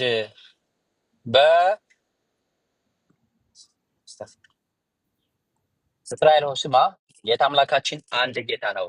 ይሄን አምላክና ጌታ በፍጹም ልብህ፣ በፍጹም ሀሳብህ፣ በፍጹም ኃይልህ ውደድ የምትል ናት። ሁለተኛይቱም ትእዛዝ ባልንጀራህን እንደ ራስህ ውደድ የምትል ናት ብሎ ተናግሯል አይደለ? ይሄ ትእዛዝ ከሁሉም የበለጠ ትእዛዝ ነው። ከዚህ የበለጠ ምንም አይነት ትእዛዝ የለም። ከዛ ፍጥረት እስከ ራእየ ዮሐንስ አለ አሁን ያነበብከው ወይስ የለም? ዘዳግም ላይ ነው ያለው። ትክክል ነህ። እግዚአብሔር አምላክህ አንድ አምላክ ነው በፍጹም ልብህ በፍጹም ሀሳብ ብሎ ያለውን ዘዳግም ላይ ያለው አንድ አምላክን የሚገልጽ ነው። ኢየሱስም ይሄን ደግሞታል። አዲስ ኪዳን ላይ ኢየሱስም ይሄን ደግሞታል። አንድ መምህር ጠይቆት ጥያቄ ጠየቀው። የሆነ ውይይት ነበረ። ውይይቱ ምንድን ነው የነበረው መሰለሽ? ብሉይ ኪዳን ላይ አንድ ወንድ ሲሞት ሚስቱ ወንድም ካለው የሟቹ ወንድም ያገባታል፣ ልጅ እንዲወልድ ማለት ነው። ኦኬ፣ ይሄንን ውይይት ነበረ። ያንን ነገር እየተወያዩ ጥያቄውን ሲመልስ ከቆየ በኋላ ከመምህሮች አንዱ ጥያቄ ጠየቀው። ኢየሱስን ጥያቄ ጠየቀው። የተጠየቀውን ጥያቄ ኢየሱስ ሲመልስ ምን አለ? እስራኤል ሆይ ስማ፣ ጌታ አምላካችን አንድ ጌታ ነው፣ እርሱንም በፍጹም ልብህ፣ በፍጹም ኃይልህ፣ በፍጹም ላሳይሽ። ጥቅሱን ልክፈተው አይደለም እሱ ጋር ያለበት ክፍል ስለ 7 ወንድሞች ነበሩ፣ 7ቱን አገቧትና በትንሣኤ ጊዜ ለማን ትሆናለች ብሎ ነው የጠየቀው። እሱ በትንሣኤ ጊዜ ሰዎች እንደ መላእክት ይሆናሉ እንጂ ከትንሣኤ በኋላ ሰዎች አያገቡም አይጋቡም ብሎ ነው የዘጋው። ወንጌላት ላይ እኮ ያንን ጥያቄ እኮ እኔ ያልኩሽ ያለሁት እዛ ላይ ውይይት ነበር። ያንን ጥያቄ ከመለሰ በኋላ ከመምህሮች ጥያቄ ቀረበለት፣ ሌላ ጥያቄ ቀረበለት። ከዛ በኋላ ያለውን አንቀጽ አንብቢልኝ እስኪ። መርየም ክፈችላት። ጥያቄ ተጠየቀ ኢየሱስ። ቦታውን ታውቂዋለሽ አይደል መርየም? እስራኤል ሆይ ስማ ጌታ አምላካችን አንድ አምላክ ብቻ ነው የሚለውን ነው። ጥያቄ ይጠየቃል። አዲስ ኪዳን ላይ አለ። ሐሰን እድል መቼ ነው የሚሰጠን? አንዴ ፀሐይ ልትሄድ ስለሆነ የመጨረሻው ነው። እሷ 5 ሰዓትን ብታወራ የእርሷ እስካላለቀ ድረስ ወደ ሌላ አይደለም ወዳጄ። ይሄ የውይይታችን ስነ ስርዓት ነው እዚህ ቤት ውስጥ ሙስሊሞቹ ቤት ውስጥ ማለት ነው። እርሷ በቃኝ ብላ እስካልሄደች ድረስ ወይም መሄጃ እስከሌላት ድረስ እሷ ስትጨርስ ነው ከአንተ ጋር ማውራት የምንችለው። ይቅርታ አድርግልኝ። ለወደፊትም ይሄን አሁን ከአንተ ጋር ብንጀምር አንተ በቃኝ ብለህ ከስንት ሰዓት እስከ ስንት ሰዓት ነው አየር ላይ ያላችሁ እናንተ? እስከ ስንት ሰዓት ነው? እኛ ምን ጊዜም አለነ። ፀሐይ ቀይርኝና አንቺ ውሃ ጠጪ። ወገናችን እባክህ ነው። አንዳንዴ ስርዓት ከሌለ እንደዚህ ነው። ቀጥሎ እናንተ። እኔ 17 ሰዓት ላይቭ ላይ ቁጭ ብዬ አውርቻለሁ ከአንድ ሰው ጋር ማለት ነው። ኡስታዞች እየገቡ እየተለዋወጡ፣ እህታችን ግን 17 ሰዓት ላይ እኔና እሷ ተቀምጠን ኡስታዞች እየገቡ ጥያቄውን መልሰናል። ስለዚህ ፀሐይም 10 ሰዓት ከተቀመጠች ከእርሷ ጋር ብቻ 10 ሰዓት ልንቀመጥ እንችላለን። ይሄ ነው አይደል? 12 ማቴዎስ 12 ከ29 እስከ 30 ያለው ማለት ነው። ክፈች እሱን ከ29 ጀምረሽ በኢየሱስና በመምህሩ ያለውን ቃለ ምልልስ አንብቢልኝ። እሺ። ኢየሱስም መልሶ እንዲህ አለ፣ ከትእዛዚቱ ሁሉ ፊተኛዋ እስራኤል ስማ። ከጥያቄው ጀምሪ። ከጻፎቹ አንዱ ቀርቦ ሲከራከሩ ሰማና መልካም አድርጎ እንደመለሰላቸው አስተውሉ። ከሁሉ ፊተኛይቱ ትእዛዝ ማንኛይቱ ናት ብሎ ጠየቀው። ኢየሱስም መልሶ እንዲህ አለው፣ ከትእዛዚቱ ሁሉ ፊተኛይቱ እስራኤል ስማ፣ ጌታ አምላካችን አንድ ነው። እሺ፣ አንተም በፍጹም ልብህ፣ በፍጹም ነፍስህ፣ በፍጹም ሀሳብህ፣ በፍጹም ኃይልህ ጌታ አምላክህን ውደድ የምትል ናት። ፊተኛይቱ ትእዛዝ ይህች ናት። እኔ በቃል ያውቀዋለሁ ጥቅሱን፣ ግን ምላሴ ችግር ስላለበት ነው። ልጨርሰው እስከዚህ አብሽሪ፣ ጨረሹ። እስከ መጨረሻው ሂጂ። እስከ መጨረሻው ሂጂ። እሺ። ሁለተኛይቱም ባልንጀራህን እንደራስህ ውደድ የምትል እርሷም የምትመስል ይቺ ናት። ስለዚህ የምትባል ሌላ ትእዛዝ የለችም። ይህንም ልቀጥል። ጸሐፊው መልካም ነውና መምህር ሆይ አንድ ነው፣ እርሱም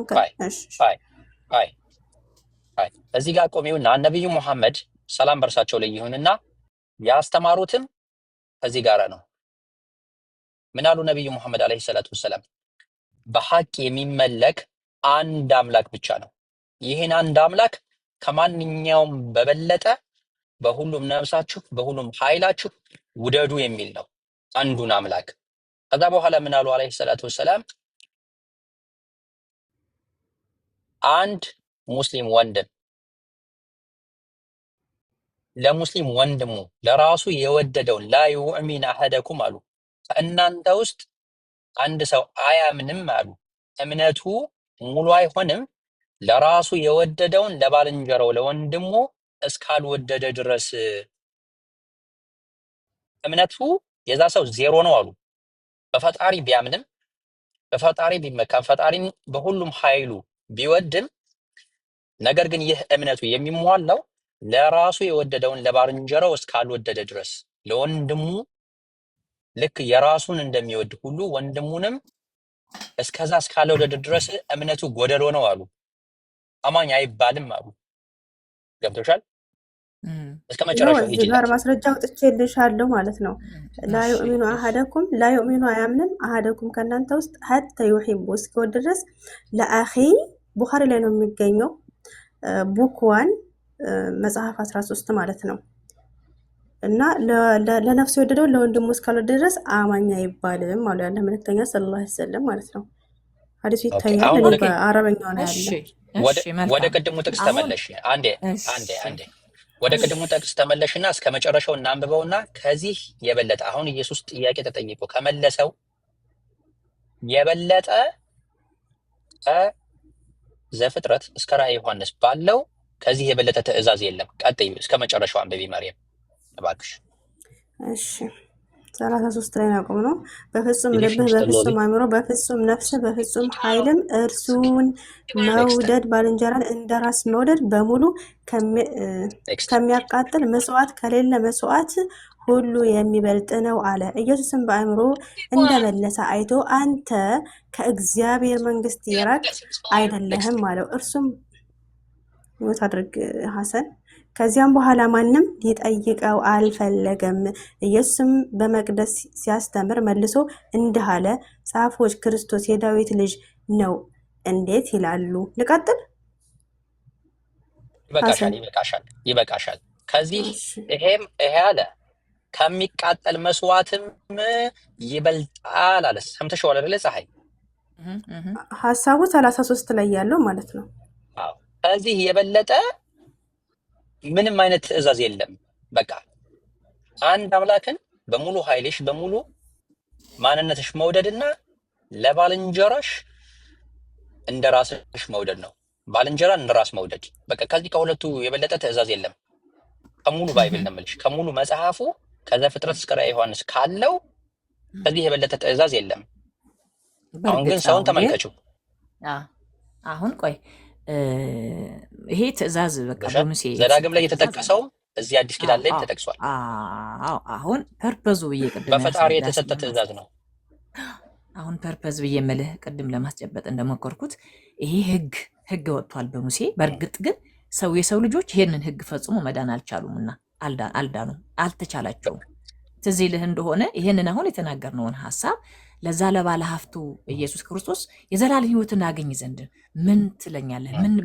ምን አድርጌ ነው ወደ ዘላለም ህይወትን የማገኘው ብለህ ሲለው አሁን የተናገርከውን አሁን ያነበብናቸውን ክፍል ሲነግረው እሱንማ ከድሮ ከልጅነት የጀምሬ አድርጌዋለሁ አለ። እሺ አሁን ያለህን ገንዘብ ደግሞ ሀብትህን ለድሆች አካፍል፣ ሽጠህ አካፍልና ተከተለኝ ብሎ ሲለው አይ አለ፣ አልቻለም። ይሄንንማ በቃ ምናን ሀብቱን አነቀው ማለት ነው። ስለዚህ የሰው ልጆች የእግዚአብሔርን ሕግ መፈጸም አልተቻላቸውም። ኖ የበዛ ሰው እንዴት ነው በዛ ሰውዬ ያን ገንዘቡን ይሄንም አልችልም ባለው ሰውዬ እኔና አንቺ የምንመዘነው? ያ ሰው የራሱ ጉዳይ ነው፣ የራሱ የእምነት ደረጃ ነው። ኢየሱስ የጠየቀውን ጥያቄ አላደረገም። አንቺና እኔ ግን ይሄንን ኢየሱስ ጥያቄውን ቢጠይቀን እኔ ስሜት ያስቸግሮኝ ኢየሱስ የጠየቀኝን ድርጊት አላደረኩም ማለት አንቺ አታደርጊው ማለት አይደለም። አንቺ ልታደርጊው ትችያለሽ። አንቺ ባደረግሽው ነገር ላይ ትጸድቂያለሽ። እኔ ግን ስሜቴን በመከተሌ እንዴ ይሄ በጣም ከባድ ነገር ነው፣ ያለኝን ንብረት ሽጬ ጭራሽ ኢየሱስን መከተል ይሄ በጣም ከባድ ነገር ነው ብዬ ስሜት ያሸንፎኝ ወደኋላ ልቀር እችላለሁኝ። በዛ ሰውዬ እኔ እና አንቺ አንመዘንም። ለምንድን ነው የምንመዘነው? እና እኔ ፀሐይ ወይም ደግሞ ሐሰን አሁን እናደርገዋለን ህጉን መፈጸም እንችላለን ነው የምትለው? ይቻላል? በደንብ እንችላለን። ነገር ግን ህጉን ለመፈጸም ስንሞክር ፀሐይዬ እንቅፋት መጥቶ ልንወድቅ እንችላለን፣ ልንሳሳት እንችላለን፣ ልናጠፋ እንችላለን። ያንን ነገር ደግሞ በንስሐ ህጉ ውድቅ አልሆነም። ኖ ውድቅ አይሆንም። ተሳሳትሽ ነው እኮ አንቺ አጠፋሽ ነው። እንቅፋት መቶሽ ወደቅሽ ነው። እንቅፋት ከመታሽ ላይ ደግሞ ተነስተሽ መካካስ ትችያለሽ። አሁን ምንድነው የሚሆነው? በዚህ ጊዜ ህግ ወጣ። ህግ በሙሴ ጊዜ ህግ ወጣላቸው፣ መመሪያ ተሰጥቷቸዋል። መመሪያውን ሲያቅታቸው ህጉን መፈጸም ሲያቅታቸው ምን ያደርጉ ነበረ? አሁን በብሉይ ኪዳን ደም ነበር የሚፈሰው። የስህተታቸው የበደል መስዋዕት፣ የኃጢአት መስዋዕት ተብሎ በየዓመቱ የሚፈስ ደም ነበረ። በዚህ እንተማመናለን። የኃጢአታቸውን ስሬት የሚከድን የሚሸፍን የእንስሳቶች፣ የኮርማዎች፣ የፍየሎች፣ የበግ ደም ይፈስ ነበረ። የሰው ልጅ በየጊዜው የሚችል ህጉን መፈጸም የሚችል ፍጹም የሆነውን ህግ መፈጸም የሚችል ስላልነበረ የኃጢአት የበደል ስሬት በየዓመቱ ይተካ ነበር። በዚህ ታምናለህ? መጽሐፉ ላይ እንደዛ ተጠቅሷል። ነገር ግን ምንም አይነት ደም ሳይፈስ ደግሞ መጽሐፉ ላይ እንደዛ ተብሏል። ዘኍልቍ ላይ ምሳሌ ያለ ማን ነው? ዘሌዋውያን ላይ ያለ፣ ዘጸአት ላይ ያለ። እንዲሁም ለአዛዜል ሁለት ነገሮች ናቸው። እሱን እናያለን አብረን። ቆይ ሁለት ነገሮች ናቸው። በዛ ጊዜ የደም መስዋዕት የሚደረገው አንድ እንስሳ ይታረዳል፣ ደሙ በበር ላይ ይረጫል። አንድ እንስሳ ደግሞ በበረሃ የሚለቀቅ ነው። ባይብል እንደዛ ይላል። እኔ አላምንበትም፣ ነገር ግን ባይብል እንደዛ ይላል። አንዱ እንስሳ እስከነ ህይወቱ። ስለዚህ የሰው ልጅ ህጉን መፈጸም ስላቃተው የእግዚአብሔር ህግ ደግሞ ፍጹም ስለሆነ መፈጸም ስላለበት ህጉን መፈጸም ስላለበት የራሱ እግዚአብሔር ያወጣው ህግ ነው። በንስሐ ለመፈጸም ኃጢአት ነው እግዚአብሔር በዛን ጊዜ ያወጣቸው ህግ ለዛ ዘመን ይጠቅማሉ። በዛ ዘመን ያወጣው በብሉይ ኪዳን ያወጣው ህግ ንስሐ ገብተህ ትመለሳለህ የሚል ንስሐ አልነበረም። ምንድነው ያወጣው? እግዚአብሔር ያወረደው ህግ መስዋዕት በመስዋዕት ነው የሚሰራው፣ የሚከደነው፣ የሚሸፈነው። በንስሐ መመለስ እንደሚቻል በየዓመቱ ፀሐይ በንስሐ መመለስ እንደሚቻል ታውቂያለሽ አታውቂም? ብሉይ ኪዳን ላይ በብሉይ ኪዳን ይቆራረጣል። በብሉይ ኪዳን ምንድነው የሚደረገው? ሰው ኃጢአቱ በበጉ ላይ ወይም ደግሞ በፍየሉ ላይ ወይም በኮርማው ላይ እጁን ይጭንና ከዛ በእርሱ ላይ የተቆጠረውን ኃጢአት ወደ እንስሳው ይተላለፋል። እጁ ሲጭንበት ወደ እንስሳው ይተላለፍና እንስሳው ይታረዳል። ሲታረድ የሰውየውን በደል ወደዛ ይተላለፍና ከዛ ይሞታል፣ ደሙ ይሸፍንለታል ነው የብሉይ ኪዳን ስርዓቱ። ይሄ ብቻ ነው፣ ኃጢአቱን ይሸፍንለታል። ይሄ ብቻ ነው። ለምሳሌ አንድ ሰው ዝሙት ሲሰራ ማለት ነው በየዓመት የሚደረግ ቀጣይ፣ ምክንያቱም ሰው ሁሌ ኃጢአተኛ ስለሆነ እኮ አሁን ይሄ ማለት ነው ይቀጥላል። እንደዛ ነበረ የብሉይ ኪዳን ስርዓት ፀሐይ። ስለዚህ እግዚአብሔር ደግሞ ማለት ነው በትንቢተ ሕዝቅኤል ላይ እኔ ወደዛ ከመሄድ በፊት አንድ ነገር አሁን ያነበበልሽ ፀሐይ እኮ ብሉይ ኪዳን ላይ ሳይሆን እኮ አዲስ ኪዳን ላይ ነው። አሁን ትእዛዙን የተነበበልሽ እሱን አስታውስ እንትን ብለሽ ገብቶሻል። የአሁኑ ትእዛዝ የተነበበው አዲስ ብሉይ ኪዳን ላይ ሳይሆን አዲስ ኪዳን ላይ ነው። አሁን ኢየሱስ ክርስቶስ ተናገረው የሚለው ማርቆስ ላይ ያለው እሱን ምናልባት ከሳትሽው ብዬ ነው። አስንቀጥል። ይኸውልሽ ፀሐይ እግዚአብሔር በብሉይ ኪዳን ያለምንም ደም መስዋዕትነት ያለምንም ደም ሰዎች ከኃጢአታቸው ንስሐ ከገቡና ከተመለሱ ዘላለማዊ ሕይወትን እንደሚወርሱ ይናገራል። ደም ሳይፈስ እንስሳ ሳይገደል። ይህን ታውቂዋለሽ? መፈጸም አለበት። ትንቢተ ሕዝቅኤል አለ። ህጉን ያንን ያወጣውን ህግ ያን በኦሪት ለሙሴ የሰጠውን ህግ መፈጸም አለበት ነው። አንድ ሳይቀር መፈጸም አለበት። ወይም መፈጸም አለበት ወይም ደግሞ ለበደሉ የበግ የእንስሳ ደም መፍሰስ አለበት ወይም አንድ ሳይቀር መፈጸም አለበት። ኖ እንደዛ ሳይሆን እንደዛ ሳይሆን ላንብብልሽ አንድ ጥቅስ ለናሙና ምሳሌ ልስጥ ሐሰንዬ ስጭኝ፣ ልቀበልሽ፣ ስጭኝ።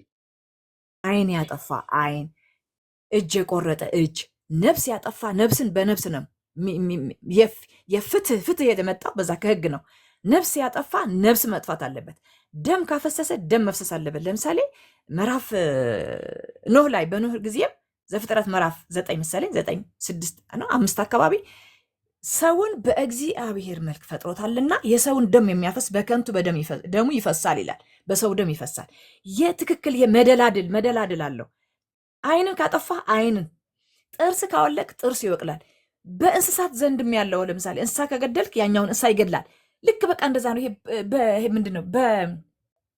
በእንደዛ ነው ህግ የነበረው። አንድ ጣት ከተቆረጠ አንድ ጣትም ይቆረጣል። በቃ ይሄ ህግ ነው። ምንም ማመቻመች የለም። በሰውን ከገደልክ በቃ ሰውን ይገደላል። አለበለዛ የፍትህ መደላድሉ እግዚአብሔር ጋር ትክክል አይመጣም። ፍትሁ በዛ ነው። በቃ የእግዚአብሔር ህግ በዛ ነው። ፍትሁን የሚያገኘው በዛ ነው። በብሉይ ኪዳን ወይዬ መርየም እህቴ ትንቢተ ሕዝቅኤል ምዕራፍ 18 ቁጥር 21 ላይ ክፈችላት ጎበዝ። 21 ላይ አንብቢላት። እሺ እሷ ግን አሁን የጠቀሰችው ጥቅስ የት እንደው ታውቃለህ? ዘጸአት 5 ላይ ነው። ችግር የለም እንከፍትላታለን። ተመልካች እዚህ ጋር ምን እንደሚል ፀሐይ ምዕራፍ 18ን ከዚህ ስትወጪ ማለት ነው። በሚቀጥለው ትንቢተ ሕዝቅኤል ምዕራፍ 18 ከቁጥር 1 ጀምረሽ አንብበሽው ነይና በሚቀጥለው እንወያይበታለን። ሀሳቧን ንገረኝ። ምን ለማለት ነው? አሁን ከተነጋገርንበት ሀሳብ ላይ የሚደግፍ ነው ወይስ ምንድን ነው? እሱ ትንሽ ንገረኝ ሀሳቡ። ያለምንም አሁን አንቺ ብሉይ ኪዳን ላይ አንድ ሰው ኃጢአት ቢሰራ ወንጀል ቢሰራ ቢተላለፍ ህግን ቢተላለፍ እንግዲህ ያው ዝሙት አንድ ሰው ቢዘሙት ከጋብቻ ውጭ ወሲብ ቢያደርግ ወይም ሚስት እያለው ከአንዲት ሴት ጋር ቢማግጥ ይሄ ህግን መተላለፍ ነው አይደለ? ትገደላለች እኮ መገደሉም እንዳለ ሆኖ ህግን መተላለፍም ነው። እሺ አንድ ሰው ቢዋሽ ቢሳደብ አይገደልም፣ ነገር ግን ህግን ተላለፈ አይደል? ጣዖት ቢያመልክ ማስፈርት አለው ያስቀመጠበት። ለምሳሌ እንዲህ ካደረገ የሚለው የሚደርስበትን ቅጣት አለዛ ቁጭ አድርጎታል እኮ። እሺ ቢሰርቅ መተላለፍ ነው፣ ህግን መተላለፍ ነው አይደለ?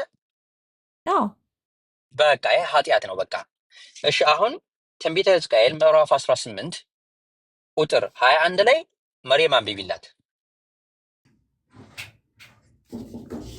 እሺ ይታይሻል እናት ፀሐይ? እሺ ከ21 ጀምሬ ላንብብልሽ። ኃጢአተኛውም ካደረጋት ኃጢአት ሁሉ ቢመለስ ትእዛዝንም ሁሉ ቢጠብቅ ፍርድና ቅንን ነገርን ቢያደርግ ፈጽሞ በሕይወት እንዲኖር እንጂ አይሞትም አለ። ለሁለተኛው ላይ በበደለው በደል ሁሉ አይታሰብበትም፣ በሰራው ጽድቅም በሕይወትም ይኖራል አለ። በጣም ጥሩ። አሁን እዚህ ጋር እየተናገረ ያለው ፀሐይ አንድ ሰው በሕይወት ዘመኑ እያለ ኃጢአት ቢሰራ ኃጢአት ማለት እኮ እኛ ተደናቅፈን ልንወድቅበት የምንችለው ድርጊት ነው። በቃ የሰው ልጆች ሊሳሳቱበት የሚችሉት ስህተት ነው። ገብቶሻል? ምን አለ እዚህ ጋር?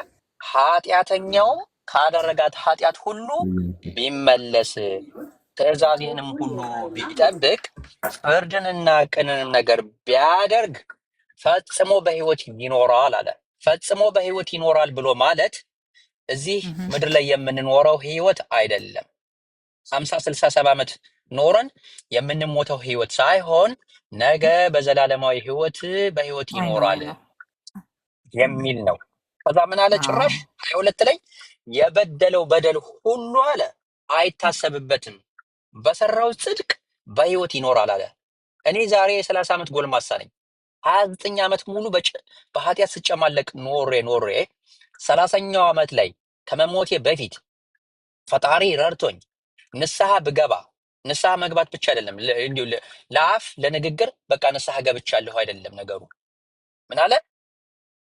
ካደረጋት ኃጢአት ሁሉ ቢመለስ ትእዛዜንም ሁሉ ቢጠብቅ አለ። ትእዛዝን መጠበቅ ከዛ በኋላ በቀሪ ዘመኑ ማለት ነው።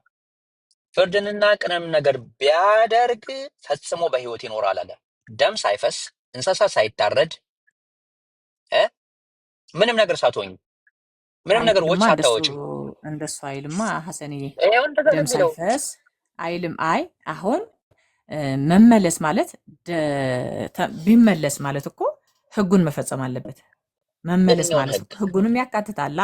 ለምን መሰለህ? መመለስ ማለት እንግዲህ እዛ ጋር ያወጣውን ህግ በመሻር አይደለም። አሁን ለምሳሌ የተሻረ ነገር የለም እኮ። አዎ ዋሽቶ ከሆነ ሰርቆ ከሆነ ገድለው ከሆነ ዘኍልቍ ላይ ያወጣውን ህግ ባለመሻር ነው። ስለዚህ ዘኍልቍ ላይ ያወጣውን ህግ ምንድን ነው? ተመለስ ነው። ዋጋውን ምንድን ነው? የመመለስ ያጠፋውን ጥፋት ምንድን ነው? አንዴ ላቋርጥሽ ማለት ነው። ልጨርስማ መዝሙር 18 ከ20 እስከ 24 ላይ ያለው ያብራራልሻል እኮ ውዴ። ቆይ አይደለም። አሁን እኮ ያንን ህግን ጥሶ አይደለም ተመለስ ቢባል ቢመለስ ያንን የቅጣትን ዋጋ ይከፍላል። ከዛ ደግሞ ይመለሳል። ትእዛዙን አልክ ስታነበው ምን አልክ? ጊዜ ስለማይበቃ ነው እንጂ እያነበብኩ አሁን ምንድን ነው ያልከው? ትእዛዜን ቢፈጽማል፣ ትእዛዙ ይፈጽማል።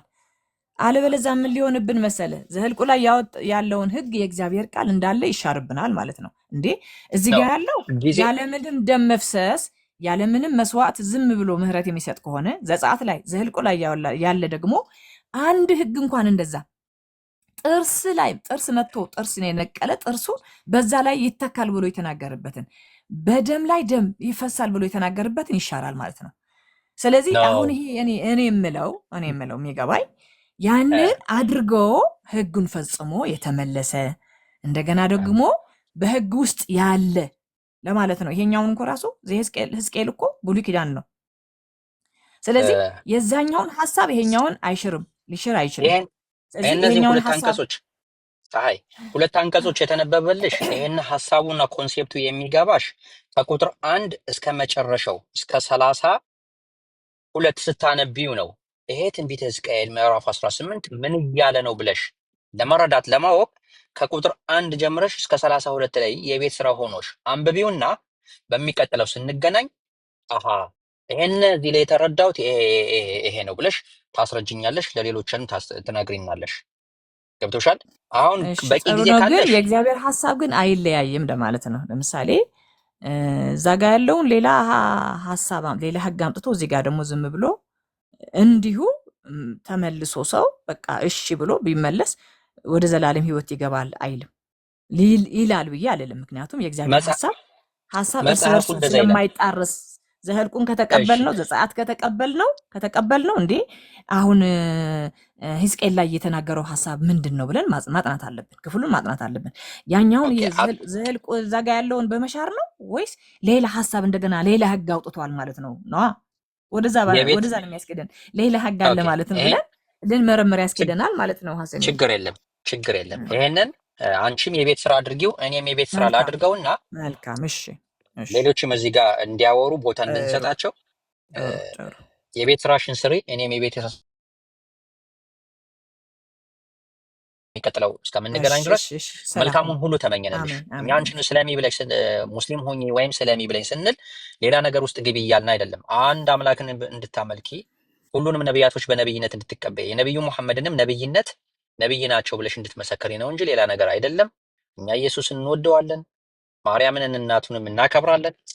አይሁዶች በሚጠሯቸው ማንነት አንጠራቸውም። የተከበሩ ሰዎች ናቸው። መልካም አመሰግናለሁ ሐሰንዬ። ወይ ከሰዓት በኋላ እገባለሁ አንተ ጋር ወይም ቤት ጋር ወይም አንተ ጋር ያው እንገናኛለን። እሺ ተባረክ። ኢንሻአላህ። በርቺ፣ አንብቢ። ቁርአንም ከቻልሽ ደግሞ አንብቢ፣ ወይም ከሌለሽ እኔ ላስልክልሽ። አፕሊኬሽንም አለ፣ ዳውንሎድ ማድረግ ትችያለሽ። እንዴት ዳውንሎድ እንደሚደረግ ላሳይሽ እችላለሁ ሌላ ጊዜ ማለት ነው። ኢንሻአላህ በርቺ። ኦኬ እንግዲህ ቦታ ለቀናል። ቦታ እንለቃለን እኛ ወይ ለምትችሉ ሰዎች ወይም ሌሎች ሰዎች ይግቡና ውይይቱ በቃ ይቀጥል ከሌላ ሰው ጋር ማለት ነው። መልካም ቆይ መሬም ወንድሞች፣ እኔ ጀዛኪላ ወላሂ ኸይረን ሳልተኛ አላህ አደርኩኝ። ይጠብቅሽ። በቃ ተኛ፣ አፉ ኧረ በይኝ። ሐሰን መሬም ትተኛ። ኧረ መሬም ችግር የለም። በቃ ተኝ እህቴ። ሸኛት። እሺ። አላህ ይዘንልሽ፣ አላህ ይጠብቅሽ።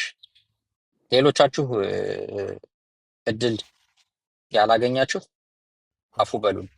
ኧረ አብሽር አብሽር ሆን ተብሎ የተደረገ ነገር አይደለም። አብሽር ወላሂ አብሽር። ቀጥሉ ሀሳባችሁ። ኑር አዲስ ሰላም ነው። ሐሰንዬ ሰላም አለይኩም። አለይኩም ሰላም ወረሕመቱላሂ ወበረካቱ። እንዴት ነህ? አልሐምዱሊላህ። ሰላም አለይኩም። ቀጥሉ ሀሳባችሁን። ቤተልሔም አለሽ ወይስ ተኛሽ? ረዥም ሰዓት አላወራችሁም ከዘጋብን። ያው እንግዲህ መሬም ቤት የተጀመረው ውይይት ነው የነበረው። ተናቀናል። መቀጠል ትችላላችሁ። ሞዴሬተር ያላችሁ የላከ ሰው ካለ ክርስቲያን አስገቡ። መርሀባ ሰው ችግር የለውም። ሰው ካለ እናስገባለን። ከሌለም ውይይቱን ለበኋላ ስላለ ችግር የለውም። እንቀጥላለን ኢንሻአላህ። አሪፍ ነው። እስካሁን በተወያየንበት ያዳመጣችሁን ሀሳቡን ወይም እኔም ደግሞ ማስተካከያ ማረሚያ ለወደፊቱ እንደዚህ ትናገር እንደዚህ ብለህ ብትል የተሻለ ይገባታል የምትሉትን ሀሳብ አቅርቡ። እኔ አካሄዱ ተመችቶኛል። አሪፍ ነው። ጥሩ ነው። ያስካት ጥሩ እንትን ነው። አያያዝ ነው ያስካት። ቢሆን ነገ ከሰዓት ስትገባ እንትን እንላለን። ሌላ ሀሳብ ካለ በሚነሳው ላይ አክለን እናስረዳታለን ኢንሻአላህ። ጥሩ ነው። ወላሂ ጀዛከላህ። በጣም ስነ ስርዓት ያላት ሴት ነች። በጣም በዚህ ሰዓት አሁን ማነው እንደዚህ ቁጭ ብሎ በስነ ስርዓት የሚያወራ? እያንዳንዷ ፊደል ላይ ከገረመኝ ነገር እሱ ነው። በጣም የሚገርም ተአምሩ ነው። እኛም ደግሞ የምናስተናግድበት የሰዎችን ባህሪ መቀየር፣ መግዛት፣ ማሻሻል ይቻላል። ሆት ሆኖ የመጣውን ሰው ሆት ሆነ ካስተናገድከው በኃይል በስሜት ካስተናገድከው በስሜት የሚያስተናግድ ይመጣል። ገብቶካል? ጭራሽ ለጠብ የመጣን ሰው አረጋግተህ በስነ ስርዓት እንዲያወራ ማድረግ ትችላለህ። ልክ እንደዚህ ደግሞ መሬት ሆኖ የመጣን ሰው ደግሞ አንተም በጣም የተሻለ መሬት ሆነህ ማውራት ይቻላል። ኢንሻአላህ የሚበልጠው እንደዛ ነው። ነብዩ መሐመድም ሰለላሁ ዐለይሂ ወሰለም በዛ መልኩ ነው ዳዋ ያደረጉት። ያን ባህሪ ካሳየን በትዕግስት እናሸንፋለን ኢንሻአላህ። ለዓለም እናዳርሳለን ደግሞ እውነታውን ያለምንም መሰልቸት በአላህ ፍቃድ።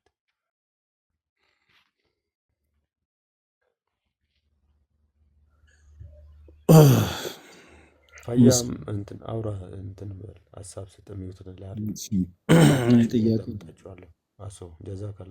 ጥያቄ ነው ያለኝ እኔ ምናልባት ምስጋና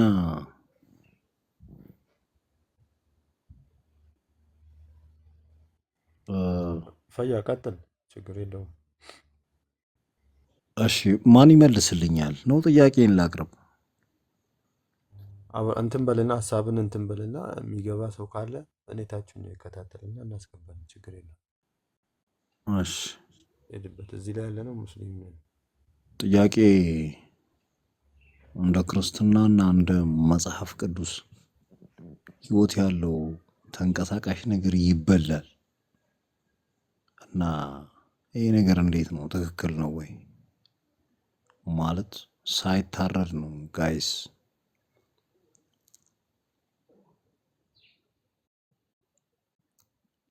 ለምሳሌ በግ ሳታርዶ መብላት ትችላለህ፣ እየተንቀሳቀሰ ማለት ነው በህይወት እያለና ይህ የሰው ባህሪ ነው። አምላክስ እንዲህ አይነቱን መብት ለሰው ልጅ እንዲሰጥ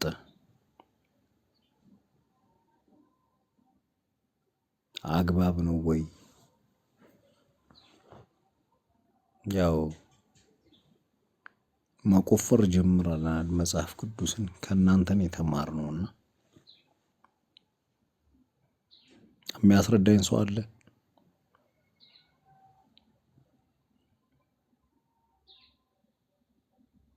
ቆይ ታቻቱን መጀመሪያ ቆይ ምስጋና ደህና ነህ? ሰላም አለይኩም ፈይሰል እንዴት ነው? ወአለይኩም ሰላም። አረ ስምን ቀይር አንተ ልጅ።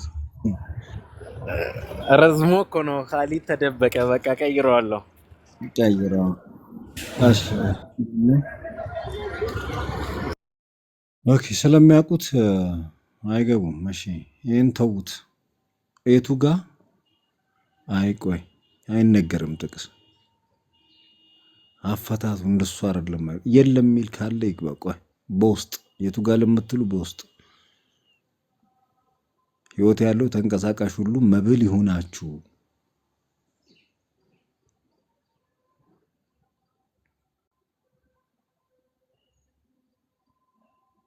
እና ኦኬ የሰው ደምስ እግዚአብሔር እንደሚፈልግ ታውቃላችሁ። ነፍሳችሁ ያለችበትን ደማችሁን በእርግጥ እሸዋለሁ ይላል። የሚገርመው የሰውን ደም ከፍጥረታት ሁሉ አስበልጦ ነው የሚሻው። ምን አለ? ነፍሳችሁ ያለችበትን ደማችሁን በእርግጥ እሸዋለሁ፣ ከአራዊት ሁሉ እጅ እሸዋለሁ፣ ከሰውም እጅ ከሰውም ወንድም እጅ የሰውን ነፍስ እሻለሁ። ፈጣሪ አይ ጀነራል በቃ ከባባድ ጥያቄዎች እየጠየቅ እንዳይመጡ ልታረጋቸው። የሚወያዩ ሰዎች ካሉ ግቡና ተወያዩ። ከሌሉ ውይይቱን ታዳምጡ የነበራችሁ ውይይቱን በተመለከተ ማስተካከያ ወይም ማረሚያ ሰጡ። መልካም ነው። ለወደፊቱ በተሻለ መልኩ እንድንወያዩ ማለት ነው። ቡልቡኻሪ ሰላም አለይኩም ወራህመቱላሂ ወበረካቱ። ወአለይኩም ሰላም ወራህመቱላህ አኺ الحبيب والله ما شاء الله በአኽላቅና ያስካል። በጣም ደስ የሚል ማለት ነው። والله ስለ ምግባርን በስለ ምግባር ደግሞ ያለው በጣም ደስ የሚል ነው። والله ሐሰኒ ስለ ምግባር አኽላቅን የመሰለ ነገር የለም። ሐቂቀተን እስልምናን ተቀበይ፣ ቁርአንን ተቀበይ፣ በአላህ Subhanahu Wa Ta'ala እመኚ ስትላት ቁጭ ብላ የሰመችው አኽላቅህ ተመችቷት ነው። ይሄ አኽላቅ ውጤት ነው። ተጓብተናል አይደለ? በስለ ምግባር ቀስ ተብሎ ከተወያዩት እንደዚህ አይነት ጸባይኛ የሞቀ ሰው በምን ይበርዳል? ሐቂቃ በጣም አሪፍ ነው። ማሻአላህ አላህ ይጨምርልህ። አላህ Subhanahu Wa Ta'ala ደግሞ በአጅሩ የምትደሰት አላህ አድርግ። ሂዳያ ተወፍቃ ቀጥተኛውን መንገድ ተመርታ ከዛ በኋላ ኸይሩን ለከ ሚን ዑምሪ ነዓም የሚለው አጅር የምታገኝ አላህ ያደርግ። ሐቂቀተን እኛ እዚች ጋር ስንጣራ ሰዎች ከጀሃነም እንዲድኑ ነው አይደለ? ወላሂ ከጀሃነም ዳኑ እኮ ነው። ሌላ ዓላማ እኮ የለውም። የሃይማኖት ፍክክር ወይንም ደግሞ ቁጥር የማብዛት ፍክክር አይደለም። ቁጥር የኛ ችግር የለብንም። አልহামዱሊላህ ዓለም ሁሉ ያውቃል። ሰው ቢሰልም ባይሰልም ደግሞ ለእስልምና ምንም ጣጣ የለውም አይደለ? ጀማዓት አልኸይር ግን ሐቂቀተን ስኬት የሚባለው የሆነ ሰው ከጀሃነም እንዲወጣ የሆነ ሰው ጀሃነም ላይ ዘውታሪ እንዳይሆን ነው። ዋና ዓላማችን ጋያው ይሄ ነው። በዚህ መልኩ ደግሞ ይሄንን ጋያ ያደረገ ሰው በየትኛውም ሐል ላይ ቢሆን በአኽላቅ በስነ ምግባር ዳዕዋ ማድረጉ በጣም ኒዕማ ነው። ማሻአላህ በጣም ደስ ይላል ለማለት ነው። አኺል ፋዲል አላህ ይጠብቃችሁ።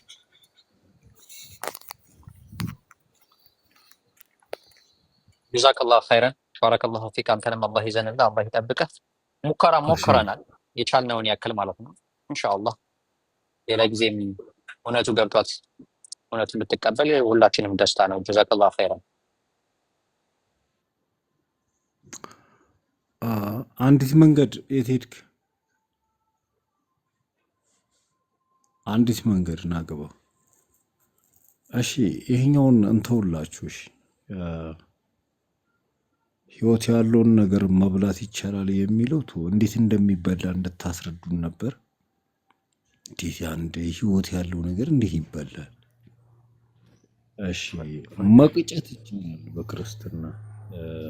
አውቄ ነው ቦታ ላይ ለቀኩኝ እኮ ክርስቲያኖች ካሉ እንዲገቡ ነው። አዎ እኮ አይገቡም። ታውቀዋለህ አይደል? አንዲት መንገድ ይሄን ነገር ጠይቄ ነበር። መቅጨት ይቻላል፣ ቀጭቶ መብላት ማለት ነው። ለምሳሌ በእኛ ማረድ እርድ ግዴታ ነው አይደል? እስኪሞት ጠበቀህ ነው አላህ የፈቀደልህን በአግባቡ አርደህ በስለታማ ነገር ሳትገዘግዘው ሳታሰቃየው ሲሞት ገፈ ጠብሰ በቃ ትበላለህ። ልክ እንደ ማረድ በክርስትና ቀጭተ መብላት ትችላለህ ይላል። አንገቱን ሰብረህ ማለት ነው፣ ጠምዝዘህ። እንዴት ነው ይሄ ነገርስ?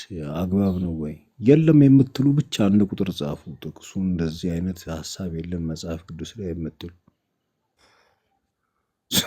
እስቲ ሂድበት። አይ የቨርብልሽ የቨርብልሽ ታው እንጂ ኋላ ነው በገቢ ቅድሙ ነው። አሚን ግን ያሁን ካገኘው እኔ ሽልማት እሰጣለሁ። መቅጨት ይቻላል ይላል። ኦኬ አህያ መብላት ይቻላል። ሸሆና ድፍን ምናምን የሚባለው ውሸት ነው። ሁለት ህይወት ያለው ማንኛውም ተንቀሳቃሽ ነገር ከዝንብ እስከ ዝሆን እስከ አሳ ነባሪ ድረስ በክርስትና መብላት ይቻላል። ሸሆና ድፍ በሬ ምናምን የሚባል ነገር ዋቴ ነው። አንብቡ መጽሐፍን በደንብ። አሁን የኔ ጥያቄ መቅጨት ይቻላል እንዴት ነው? አቀጫጩ ነው። አላሁ አክበር። ጄኔራል ጥቅሱን እንዳትናገር እሺ። ለሹብሃው ተዘጋጅተው ይመጣል። የለም የሚል ግባ ብቻ። እንደገና ይህ ሰው ዱለት ነው ሲባል አስቧል። ቡኻሪ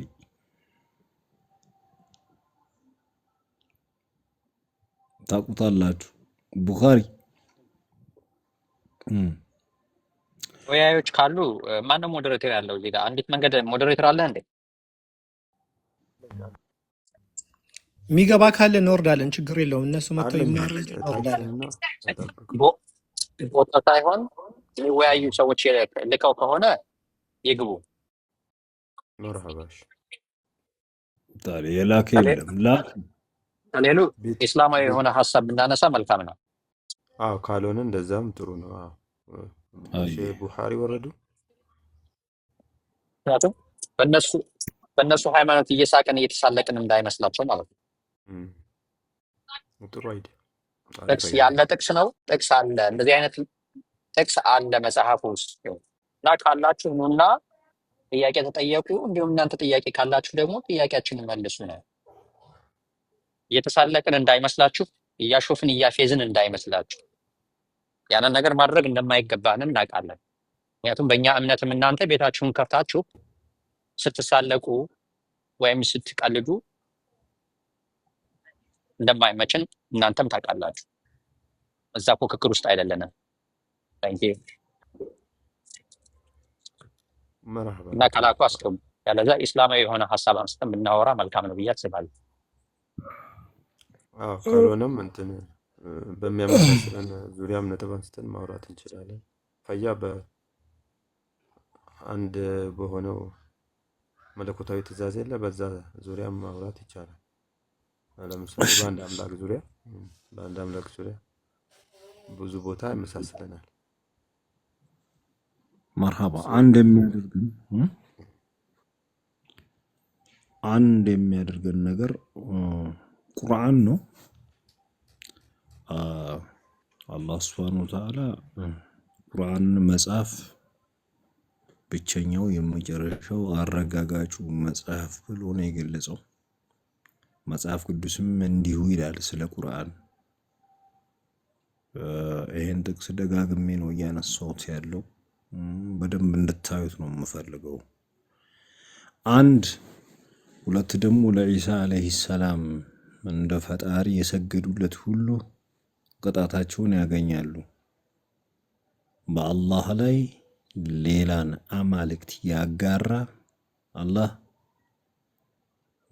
በፈጣሪነቱ ላይ ቀናተኛ አምላክ ነው፣ ማንንም አይሰማም። ስለዚህ ለሰው ለቅርጻ ቅርጽ ለጣዖታት የሰገደ ሁሉ ሽርክ ነው። ትልቁ ወንጀል በእስልምና ይሄ ነው። ስግደት፣ አምልኮ ለአላህ ብቻ የተገባ ነው። ይህንን መጽሐፍ ቅዱስ በደንብ ያረጋግጠዋል። ለኢየሱስ ክርስቶስ የሰገዱ በሲኦል ውስጥ ይጣላሉ ይላል። ማስረጃ አለን፣ ዝም ብለን አይደለም። ዮሐንስ ራእይ ምዕራፍ 13 ቁጥር 8 ላይ ምን ይላል? ከዓለም ፍጥረት ጀምሮ በታረደው በግ የሕይወት መጽሐፍ አለ። አያችሁ፣ በታረደው በግ ሕይወት መጽሐፍ አለ ስሞቻቸው ያልተጻፉ። በየትኛው? በሕይወት መጽሐፍ ውስጥ ስሞቻቸው ያልተጻፉ በምድር የሚኖሩ ሁሉ ይሰግዱለታል አለ።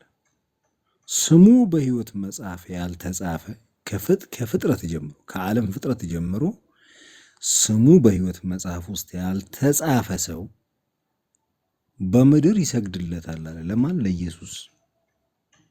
ያዙ፣ ስማቸው አልተጻፈም፣ በምድር ይሰግዳሉ አለ። ስለዚህ እነዚህ የሚሰግዱለት ሰዎች እነማን ናቸው? ስማቸው በሕይወት መጽሐፍ ውስጥ ያልተጻፉ። እሺ፣ የቱ ጋ ነው እነዚህ ወደ ሲኦል የሚገቡት? ዮሐንስ ራእይ ምዕራፍ 20 ቁጥር 15 ላይ በሕይወትም መጽሐፍ ተጽፎ ያልተገኘው ማንኛውም በእሳት ባህር ውስጥ ተጣለ አለ። አንድ በሕይወት መጽሐፍ ውስጥ ያልተጻፉት በምድር የሚሰግዱት ናቸው አሉ። ለማን? ለኢየሱስ። እነዚህ በሕይወት መጽሐፍ ውስጥ ተጽፎ ያልተገኙት ደግሞ በእሳት ባህር ውስጥ ተጣሉ አለ። ሲኦል። ያ ሰላም። የትኛው መጽሐፍ ነው መጽሐፍ ቅዱስ የሚያረጋግጠው? እዩ። ዮሐንስ ራእይ ምዕራፍ 20 ቁጥር 12 ላይ ሙታንንም አለ። ሙታን ማለት የትኞቹ? በሕይወት መጽሐፍ ውስጥ ያልተጻፉትን በምድር የሰገዱለትን ሙታን ብሎ ነው የጠራቸው። ሙታንንም ታናናሾችንና ታላላቆቹን አለ በዙፋኑ ፊት ቆሞ አየው ካለ በኋላ መጻሕፍትም ተከፈቱ። መጽሐፍ አይደለም፣ መጻሕፍት። የብዙ መጽሐፎች ስብስብ ነው መጽሐፍ ቅዱስ። የኦሪት ነው፣ የብሉይ፣ የአዲስ ኪዳን፣ የሐዋርያት፣ የአባቶች፣ የነገስታት ብዙ ነው ውስጡ። መጽሐፍ የሚባለው እሱ ነው። ምን አለ? በዙፋኑ ፊት ቆመው አየው መጽሐፍትም ተከፈቱ ካለ በኋላ ቀጥሎ የሚመጣውን መጽሐፍ ይዩት። ከዛ በኋላስ ሌላ መጽሐፍም ተከፈተ አለ። ይሄ በነጠላ ነው የጠራው። ከዛ ይሄ መጽሐፍ ምን እንደሆነ ደግሞ ሲገልጽ ይዩት። ራሱ መጽሐፍ ቅዱሱ ሌላ መጽሐፍም ተከፈታልና እርሱም የሕይወት መጽሐፍ ነው። ሱብሃነላህ ያ ጀማዓ።